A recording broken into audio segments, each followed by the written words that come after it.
বাজপেয়ী ভৱনৰ আড়ম্বৰপূৰ্ণ অনুষ্ঠানত গেৰুৱা বসন পৰিধান কৰাৰ পিছতেই দেওবাৰে নিশা 11 বজাত স্বগৃহত উপস্থিত ভূপেন বৰা।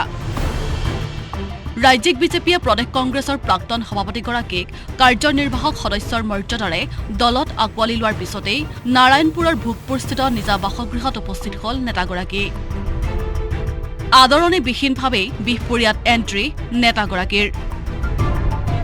কিয় আছুতীয়া আদৰণিৰ প্ৰয়োজন নাই তাৰ ওপৰতো ব্যাখ্যা ভূপেন বৰাৰ।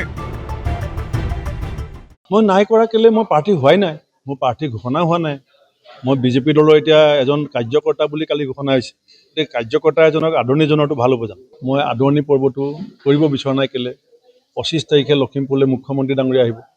তাৰপিছত অহা সপ্তাহত বিজেপি দলৰ এটা ডাঙৰ যাত্ৰা পৰিকল্পনা চলি আছে।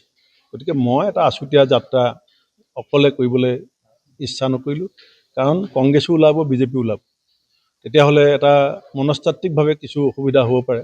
সেইকাৰণে মই ৰাতিয়ে গুচি আহিলোঁ আৰু এতিয়া মই আজিৰ দিনটো ঘৰতে থাকিম।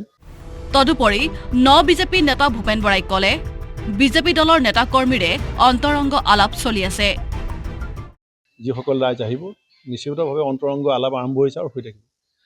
সাংবাদিকে ভূপেন বৰাক প্ৰশ্ন কৰিছিল, বিহপুৰীয়ানে ৰঙানদী সমষ্টিত প্ৰতিদ্বন্দ্বিতা কৰিব। প্ৰত্যুত্তৰত ভূপেন বৰাই ক'লে, বিহপুৰীয়াত বিজেপি সাংগঠনিকভাৱে শক্তিশালী। ইয়াত বিজেপি দলটোৰ নিজস্ব সাংগঠনিক ভেটি ইতিমধ্যে হৈ আছে।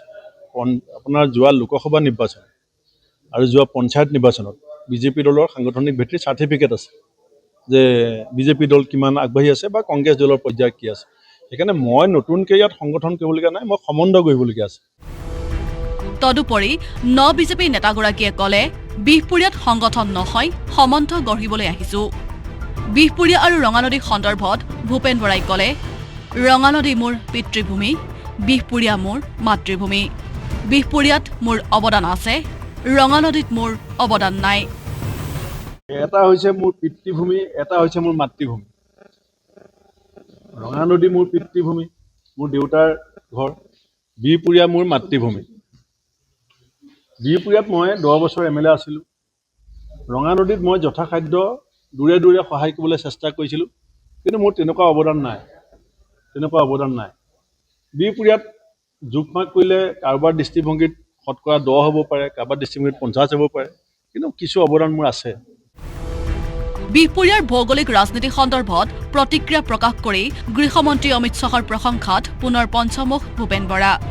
ভূপেন বৰাই লগতেই ক'লে, ৰাম ভূঞাৰ সৈতে প্ৰতিদ্বন্দ্বিতা হ'ব। ৰাম ভূঞাই বৰগছ হ'বলৈ সুযোগ পাইছে। ৰাম ভূঞাই গৌৰৱ গগৈ মানুহ বুলি প্ৰমাণ কৰিছে। কংগ্ৰেছে ভূপেন বৰাৰ সহযাত্ৰা কৰাৰ কাৰ্যক লৈ পৰোক্ষভাৱে কংগ্ৰেছৰ সম্ভাৱ্য প্ৰাৰ্থী ৰাম ভূঞাক সমালোচনা ভূপেন বৰাৰ। আৰু বিজেপি মই যিটো গম পালোঁ সেইদিনা, বিশেষকৈ কেন্দ্ৰীয় গৃহমন্ত্ৰীক লগ কৰি মইতো আচৰিত পালোঁ যে কোন সমষ্টিত মোৰ বুথটো কেই নম্বৰ তেওঁ জানে, মোৰ বুথত কেইটা ভোট আছে তেওঁ জানে, কাষ্ট কমিউনিটিত তেওঁ জানে। মই সঁচাকৈ কৈছোঁ, মই ৰাজনীতি কৰিছোঁ দলৰ ৰাজ্যিক সভাপতি, মই কিন্তু কেতিয়াও মোৰ হাতত অসমৰ বুথৰ ডাটা নাছিলে। তদুপৰি নেতাগৰাকীয়ে বিহপুৰীয়াত জয় পৰাজয়ৰ সমীকৰণো দাঙি ধৰিলে। তাৰপাছত যেতিয়া মই সিদ্ধান্ত লৈছিলোঁ যে কংগ্ৰেছৰ পৰা মই ৰঙানদীত প্ৰাৰ্থী হ'ম, তেতিয়া মোক ৰাম ভূঞাই সুধিছিলে যে মই ইয়াত হ'লে কেনেকুৱা হ'ব। মই বোলো, যদি আমাৰ দলৰ মানুহখিনিয়ে আপোনাক আদৰি লয় মোৰ আপত্তি নাই। গতিকে আনকণ্টেষ্ট ইয়াত বিজেপিও নহয়, কংগ্ৰেছো নহয়। গতিকে প্ৰতিদ্বন্দ্বিতা ফুটবল খেলিবলৈ আপুনি গৈছে, টিমটো নাহে, আপোনাক ৱাক অভাৰ দিলে, আপুনি আনন্দ পায় নেকি? আৰু মই ভাবোঁ ৰাম ভূঞা সুখী হ'ব লাগে যে মই যদি কংগ্ৰেছত থাকিলোহেঁতেন তেওঁ চাহ নিচিনাকৈ থাকিবলগীয়া হ'ল। এতিয়া তেওঁ বৰগছ হ'বলৈ সুযোগ পাইছে, দুখ কিয় পাব লাগে? কাৰণ তেওঁ আগতে চিনাকি দিলে যে মই ভূপেন বৰা মানুহ। এতিয়া তেওঁ 100% প্ৰমাণ কৰিব লাগিব যে মই গৌৰৱ গগৈ মানুহ। তেতিয়াহ'লে মোৰ মৃত্যু হৈছে বুলি তেওঁ ধৰি ল'ব লাগিব। এইটো মানে বিহপুৰীয়া ৰাইজে সিদ্ধান্ত ল'ব। মই চাওক, এইটো অকল মোক ৰাম ভূঞাই গালি পাৰিছে, গোটেই অসমৰে কিছু ৰাইজে মোক নিশ্চিতভাৱে এই সময়ত বেয়া পাইছে। আনহাতে বিজেপিত যোগদান কৰি স্বগৃহত ভূপেন বৰা উপস্থিত হোৱাৰ পিছতেই নাৰায়ণপুৰ ৰাজীৱ ভৱনত সম্পন্ন হ'ল কংগ্ৰেছৰ বৃহৎ যোগদান কাৰ্যসূচী। বিজেপি ত্যাগ কৰি সহস্ৰাধিক লোকৰ কংগ্ৰেছত যোগদান। ভূপেন বৰাৰ ঘনিষ্ঠ ৰাম ভূঞাৰ নেতৃত্বত যোগদান কেইবা শতাধিক লোকৰ। বিহপুৰীয়া বিভিন্ন জেগাৰ পৰা, বিভিন্ন ঠাইৰ পৰা আমাৰ দলৰ বিষয়ববীয়াসকললৈ ফোন আহিছিল যে ভূপেন বৰা যিহেতু আহি বিহপুৰীয়াত সোমাইছে, গতিকে আমি আৰু এই দলত থাকিব বিচৰা নাই। আমি স্বতঃস্ফূৰ্তভাৱে আমি এইবাৰ বিহপুৰীয়াৰ স্বাৰ্থত আমি কংগ্ৰেছ দলৰ লগত থাকিব বিচাৰিছোঁ। তাৰ পাছত আমি তাৎক্ষণিকভাৱে আমি সৰ্বপ্ৰথমে নাৰায়ণপুৰ ৰাজীৱ ভৱনতে আমি এইটো অনুষ্ঠান কৰিব লগা হ'ল।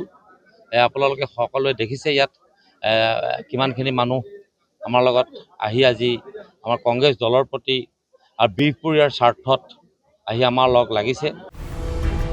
এক প্ৰকাৰে বিজেপিত বিহপুৰীয়া সমষ্টিৰ পৰা ভূপেন বৰাৰ প্ৰাৰ্থিত্ব নিশ্চিত হোৱাৰ পিছতেই আগ্ৰাসী ৰূপত ভূপেন বৰাক প্ৰত্যাহ্বান জনাবলৈ সাজু হৈছে কংগ্ৰেছৰ প্ৰবল প্ৰাৰ্থিত্বৰ দাবীদাৰ ৰাম ভূঞা।